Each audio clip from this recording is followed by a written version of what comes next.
दोस्तों, जिंदगी में समय प्रबंधन यानी टाइम मैनेजमेंट एक बहुत ही ज़रूरी विद्या होती है, ज़रूरी कला होती है।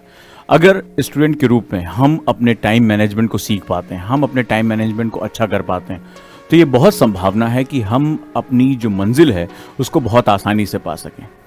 मैं जहाँ तक समझ पाता हूँ कि ज़्यादातर लोगों को अपनी ज़िंदगी में टाइम मैनेजमेंट को करने में बहुत दिक्कतें आती हैं। वो एक बहुत बड़ी कला होती है जिसमें समय समय पर हमें अलग अलग मेथड्स को अप्लाई करना पड़ता है। आज इस वीडियो में मैं आपसे बात करने जा रहा हूँ टाइम मैनेजमेंट के मेथड्स के बारे में। ऐसे मेथड जिसको आप अपने जीवन में अप्लाई करके अपने आप को बहुत इन्हांस कर सकते हैं। दोस्तों, टाइम मैनेजमेंट की वैसे तो बहुत सी विधियाँ होती हैं जिन्हें हम अलग अलग समय पर अलग अलग तरीके से अप्लाई करते हैं। यदि मैं आपसे बात करूं टाइम मैनेजमेंट की, आज जो विधि मैं बात करने जा रहा हूं वो सबसे बड़ी गलती होती है कि जब हम उठते हैं तो हमें अक्सर, आज आपने देखा होगा पूरे मार्केट में डू लिस्ट बनाने की ढेर सारे ऐप आ रही हैं, ढेर सारे हमें विधियां बनाई जाती हैं कि आप एक दिन पहले अपने डू लिस्ट को प्रिपेयर कर लें। एक्चुअली डू लिस्ट प्रिपेयर करना अच्छी बात हो सकती है, लेकिन अगर आपको इसकी पूरी जानकारी नहीं है तो ये डू लिस्ट आपको मैसअप कर सकती है, आपको भटका सकती है। अब मैं आपको बताता हूं कि डू लिस्ट को प्रिपेयर करने के समय हमें कौन सी ऐसी सावधानियां रखनी चाहिए जो आपके समय प्रबंधन को बहुत बेहतरीन बना सकें और जो आप अपने 24 घंटे का मैक्सिमम यूटिलाइजेशन करना चाहते हैं वो यूटिलाइजेशन आप कर सकें। चलिए दोस्तों, हम बात करते हैं इस डू लिस्ट के बारे में। डू लिस्ट बनाना बहुत अच्छी बात है। आप सबसे पहले जो भी चीजें करना चाहते हैं उसकी आप एक सूची बना लें, लेकिन ये एक आधी अधूरी बात हो गई है। सबसे पहले जब भी आप अपनी डू लिस्ट बनाएं तो इसमें कुछ महत्वपूर्ण कार्य करें। जैसे आप उसमें कैटेगरी ए, कैटेगरी बी और कैटेगरी सी बना लें। ए का मतलब होता है वो कार्य जो आपके जीवन के लिए सबसे महत्वपूर्ण है। याद रखिएगा, ये वो काम होते हैं जिसमें अर्जेंसी यानी तुरंत तो नहीं करना होता है, जैसे आपकी यूपीएससी की प्रिपरेशन या आपकी पढ़ाई।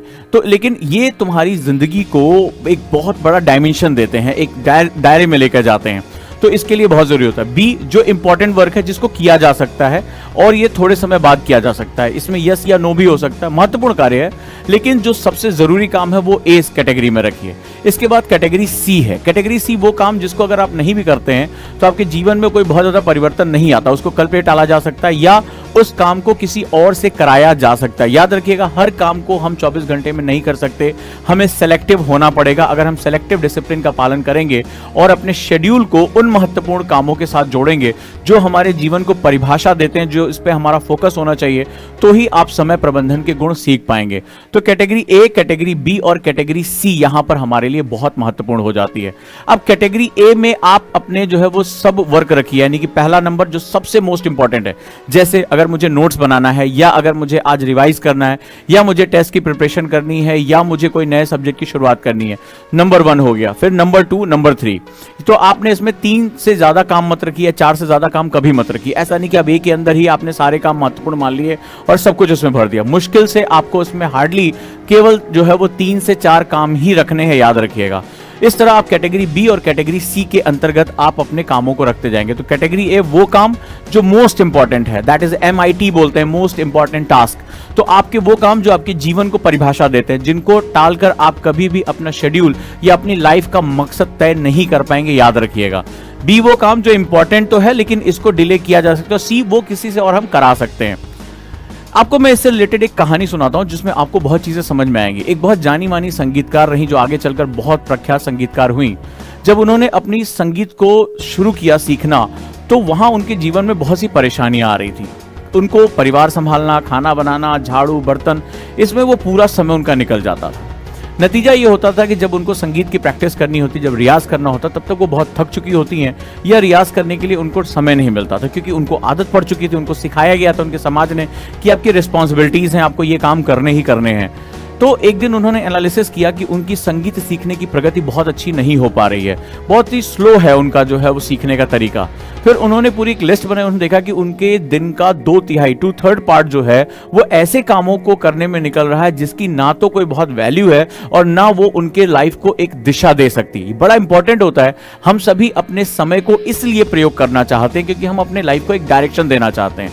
अगर मैं अपनी लाइफ को कोई डायरेक्शन ही नहीं देना चाहता हूं, मैं कोई गोल ही अचीव नहीं करना चाहता हूं, तो मैं कभी भी परेशान नहीं होऊंगा समय प्रबंधन के लिए। मैं जो काम के लिए निकला हूं वो करूंगा और वापस आ जाऊंगा। सोना, खाना, टीवी देखना, दोस्तों के साथ गपबाजी करना, ये मेरा रोज का काम है, ये मैं करता रहूंगा। लेकिन मैं उन लोगों से बात कर रहा हूं जो जानते हैं कि उनको अपनी लाइफ को एक डायरेक्शन देनी है, एक अपनी लाइफ को आयाम देना है, और जो सपने देखे हैं उस मंजिल को उन्हें हासिल करना है। तो उन्होंने जब लिस्ट बनाई तो उन्होंने देखा कि उनका एक बहुत बड़ा टाइम बेकार हो रहा है। तो उन्होंने धीरे धीरे उन कामों को हटाना शुरू किया और अपनी जो संगीत के रियाज उसको सबसे पहले प्राथमिकता दी। शुरुआत में उन्हें जो है संघर्ष का सामना करना पड़ा, ताने भी सुनने पड़े, लेकिन धीरे धीरे एक समय आया जब वो अपने रियाज में डूबी और उन्होंने अपने रियाज को, अपने जो संगीत के अभ्यास को उन्होंने जब इंपॉर्टेंस देनी शुरू की, तो समाज में उनकी प्रतिष्ठा बढ़ने लगी और साथ ही साथ उनको इनकी इनकम बढ़ने लगी। धीरे धीरे कुछ समय ऐसा होता है कि समाज में जो लोग शुरुआती दौर में हमारा विरोध कर रहे होते हैं, धीरे धीरे वो हमारी प्रशंसा करने लगते हैं, हमारे फैन और हमारे समर्थक बन जाते हैं। तो कभी भी समाज के द्वारा किए गए विरोध को बहुत गंभीरता से ना लें। जिन सपनों को आप देख रहे हैं उन सपनों को पूरा करने के लिए आप अपनी पूरी ताकत को झोंक दे, यही हमारी प्राथमिकता है। तो दोस्तों, समय प्रबंधन की एक कला बहुत ही महत्वपूर्ण, और याद रखिएगा, एक विद्वान ने कहा है कि मूर्ख सबसे महत्वपूर्ण काम दिन के सबसे आखिरी में करता है और विद्वान उस काम की महत्व को समझते हुए सबसे पहले करता है। दोनों एक ही काम कर रहे होते हैं, लेकिन अंतर होता है दोनों के समय की प्राथमिकता का, यानी टाइम की प्रायोरिटी सबसे इंपॉर्टेंट होती है। आप दिन में थक जाने पर वो महत्वपूर्ण काम करने जाते हैं जब आपका मन उचट चुका हो, शरीर थक चुका हो, या उस काम की वैल्यू को समझते हुए उसे अपने दिन की शुरुआत में करना चाहते हैं। चॉइस आपकी है, काम सेम होगा लेकिन रिजल्ट दोनों के बिल्कुल अलग अलग आएंगे। तो लाइफ को अगर दिशा देना चाहते हो तो सबसे पहले अपनी प्रायोरिटीज को तय करो, अपने लक्ष्य को अपने सबकॉन्शियस माइंड तक पहुंचने दो और अपने टाइम मैनेजमेंट को इसी हिसाब से सेट करो। दोस्तों, समय प्रबंधन की और विधियों के बारे में और माइन्यूट डिटेल्स के बारे में आप बताऊंगा, लेकिन आज से आपको MIT यानी मोस्ट इंपॉर्टेंट टास्क की प्रैक्टिस अपने जीवन में करते रहना है। ये बात आज याद रखिएगा। कैसी लगी वीडियो मुझे जरूर बनाएं, चैनल को सब्सक्राइब करें, क्योंकि इस चैनल पे लगातार मैं प्रयास करता हूं कि आपको नई नई विधियों से अवगत करा सकूं। वो सारी समस्याएं जो एक स्टूडेंट के जीवन में आती हैं उनको हटाने के लिए, उनके समाधान के लिए और आपको आपकी मंजिल तक पहुंचाने के लिए उजांग दिन और रात प्रयास कर रहा है। इस प्रयास के भागीदार बने और जो भी नोटिफिकेशन उसको प्राप्त करने के लिए सब्सक्राइब जरूर करें चैनल को। धन्यवाद।